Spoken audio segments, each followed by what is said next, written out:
Meus cumprimentos. A satisfação de estar agora com um tema importantíssimo, que é a transfiguração, a subida de Jesus com os seus discípulos, João, Tiago e Pedro, ao Monte Tabor. Marcos 9, 2 a 10. Tomou Jesus consigo João, Tiago e Pedro.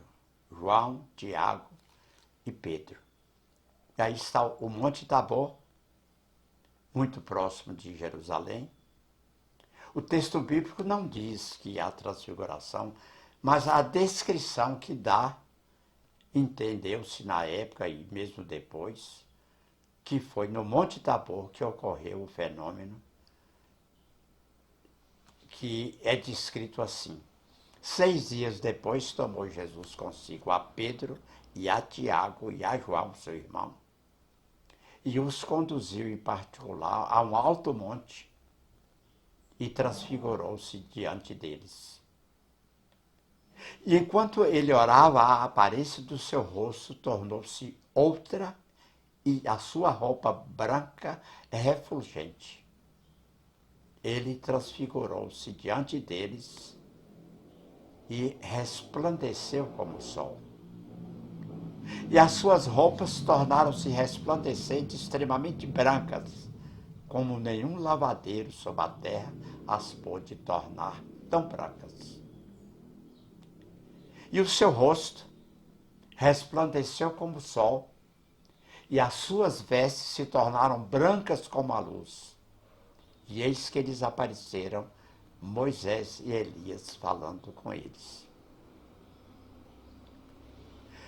Aí há uma diferença de séculos e séculos de Moisés para Elias, de Elias para Jesus. E houve então o fenômeno da materialização de Moisés e Elias falando com Jesus e sendo vistos por João, Tiago e Pedro. E Pedro, tomando a palavra, disse a Jesus: Senhor, bom é estarmos aqui, e se queres, façamos aqui 3 tendas, uma para ti, uma para Moisés e uma para Elias. O fenômeno era tão real da materialização de Moisés e Elias que Pedro propõe construir 3 tendas, uma para Jesus, uma para Moisés e uma para Elias. E estando ele ainda a falar, eis que uma nuvem luminosa os cobriu. E da nuvem saiu uma voz que dizia: Este é o meu amado filho, em quem me comprazo, escutai-o. Também outro fenômeno mediúnico perfeito de voz direta, em que não há o médium falando diretamente as palavras. As palavras vêm do ar, vêm de cima. No caso aí vieram do céu.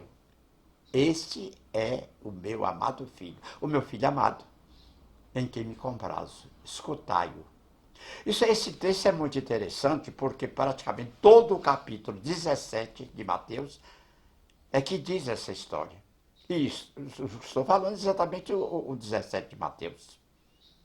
E os discípulos, ouvindo isto, caíram sobre seus rostos e tiveram grande medo.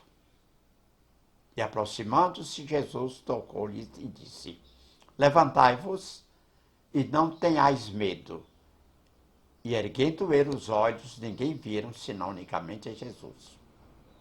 É muito interessante essa questão de ter medo. Quando Gabriel chega a Maria, ele diz para que ela não ter medo. Quando Gabriel chega a Zacarias, anunciando o nascimento de João, não ter medo. No Monte Tabor, com Jesus transfigurado, iluminado, só luz, aparecem Moisés e Elias e, de novo, não tenhais medo. E descendo eles do monte, quer dizer, depois de todo o fenômeno, Jesus lhes ordenou, dizendo: A ninguém conteis a visão. Observa bem, a ninguém conteis a visão, até até que o Filho do Homem, que é ele, Jesus, seja ressuscitado dentre os mortos. E os seus discípulos o interrogaram. Quer dizer, aquele assunto devia ficar em segredo, em silêncio, até que Jesus, morto, ressuscitasse. Aí, então, há uma curiosidade muito interessante, muito lógica. Havia uma profecia desde do Velho Testamento, de Malaquias 4:5, dizendo que Elias voltaria antes do grande e terrível dia do Senhor. Quer dizer, antes do Filho do Homem, antes de Jesus morrer, Elias viria primeiro. Está no Velho Testamento. Todo o Velho Testamento é falando da vinda de Jesus. Aí os discípulos, vendo Elias, é que eles tiveram a argúcia de fazer a pergunta a Jesus. Por que dizem, então, os escribas que é mister que Elias venha primeiro? E Jesus, respondendo, disse-lhes: em verdade, Elias virá primeiro e restaurará todas as coisas. É o que está escrito no Velho Testamento em Malaquias. Malaquias é o último livro do Velho Testamento. Em verdade, Elias virá primeiro e restaurará todas as coisas. Mas digo-vos que Elias já veio e não o conheceram, mas fizeram-lhe tudo o que quiseram. Assim farão eles também padecer o Filho do Homem. Então entenderam os discípulos que eles falaram de João Batista. Quer dizer, Elias já tinha vindo, não era só aquela hora no Monte Tabor, não. Aquela hora foi uma aparição espiritual, uma materialização do espírito Elias e do espírito Moisés. Uma transfiguração do espírito, no caso encarnado, Jesus. Então, Jesus diz aos seus discípulos que, como estava escrito no Velho Testamento, que Elias viria, ele afirmava. Isso é verdade, porque está escrito. Mas Elias já veio e não o conheceram ou não o reconheceram, mas fizeram com ele tudo quanto quiseram. Quer dizer, os algozes que não reconheceram a figura de Elias, o perseguiram, o mataram, fizeram com ele tudo quanto quiseram. E esses mesmos algozes também farão padecer o Filho do Homem. Quer dizer, esses que sacrificaram Elias vão sacrificar também Jesus. Vão sacrificar Jesus também. Olha aí, então, as duas últimas linhas do texto. Então, os discípulos entenderam que lhes falara de João o Batista. Aí Jesus explica claramente que Elias veio na figura exponencial de João Batista, que é o predecessor de Jesus. Então, uma análise de texto melhor, repetindo para ficar mais didático e mais claro o assunto. E transfigurou-se diante deles, e o seu rosto resplandeceu como o sol, e as suas vestes se tornaram brancas como a luz. E eis que desaparecem Moisés e Elias. Aparecem! O verbo aparecer só com relação a espíritos. Chamar eles de anjos, ou de santos, ou de arcângelos. Todos são espíritos. E se queres, façamos aqui 3 tendas, uma para ti, uma para Moisés e uma para Elias. Então é a realidade física, material, vista por Pedro. E aí agora o fenômeno da voz direta. E eis que uma nuvem luminosa os cobriu. E da nuvem saiu uma voz que dizia: este é o meu filho amado em quem me comprazo, escutai-o. A recomendação final de Jesus: a ninguém conteis a visão até que o Filho do Homem seja ressuscitado dentre os mortos. E os seus discípulos o interrogaram dizendo: por que dizem então os escribas que é mister que Elias venha primeiro? E Jesus respondendo disse-lhes: em verdade Elias virá e restaurará todas as coisas. Mas digo-vos que Elias já veio.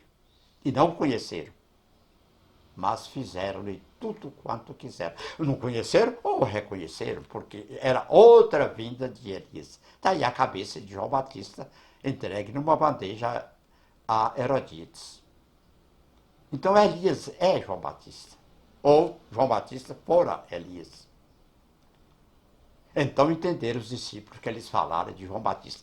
Nenhum estudioso, nenhum adversário da reencarnação deixou de entender, que é o último versículo do capítulo 17 de Mateus, que Jesus afirmara categoricamente, sem nenhuma dúvida, e é isso que os discípulos entenderam, que Jesus falara de João Batista, que fora sacrificado naturalmente como uma figura anterior de Elias. Assim farão eles também padecer o Filho do Homem. Quer dizer, o sujeito da oração, olhando gramaticalmente, linguisticamente, é o mesmo.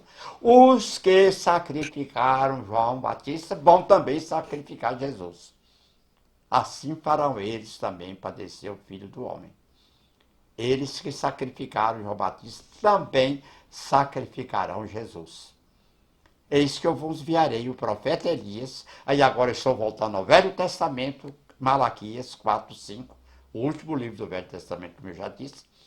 E eis que vos enviarei o profeta Elias, antes que venha o grande e terrível dia do Senhor.